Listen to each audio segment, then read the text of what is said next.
Everyone, তোমরা সবাই কেমন আছো? আমি আবার একটা মিনি ব্লগ শেয়ার করছি তোমাদের সাথে। তবে আজকে আমার কোনো মেকআপের নয়, আজকে নিয়ে এসেছি আমার মেয়ে দিয়ার 26 জানুয়ারি একটা নাচের প্রোগ্রাম ছিল, সেটা ছিল গীতাঞ্জলিতে। এটা অনুষ্ঠান করা হয়েছিল, সেখানে ম্যাম নিয়ে গিয়েছিলেন আমাদের সমস্ত স্টাফগুলো যারা নাচ শেখে। এখানে যারা এই মানে অনুষ্ঠানটা করেছে তাদেরকে সম্মান জানানো হচ্ছে। দেখে নিন, কাজল শেখ লাভপুরে বিধানসভার সভাপতি কাজল শেখকে এখানে সম্মান জানানো হচ্ছে গীতাঞ্জলিতে। আমরা সব সমস্ত মারা গার্জেনরা আরও এমনিতে যাদেরকে নিমন্ত্রণ করা ছিল সবাই ওখানে উপস্থিত ছিলেন। সবাই আমরা দেখছিলাম আর কি।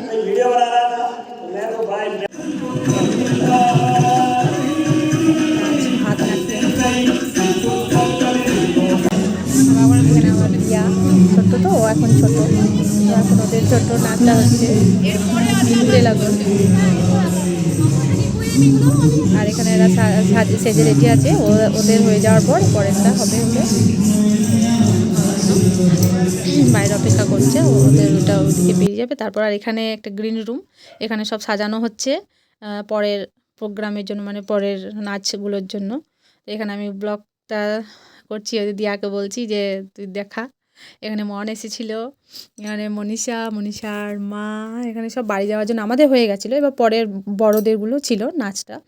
এখানে কিরণের মা সবাই হাই করছে, যেহেতু ব্লগ করছি।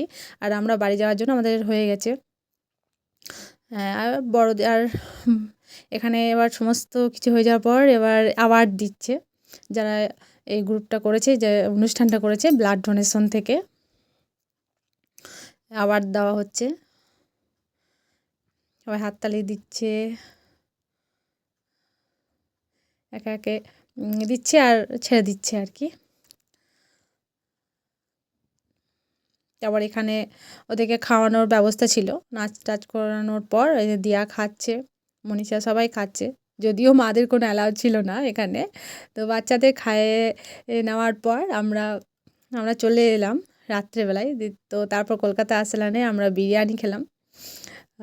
এই যে এখানে দিয়া অপেক্ষা করছে, সবাই মিলে আমরা বিরিয়ানি খেলাম।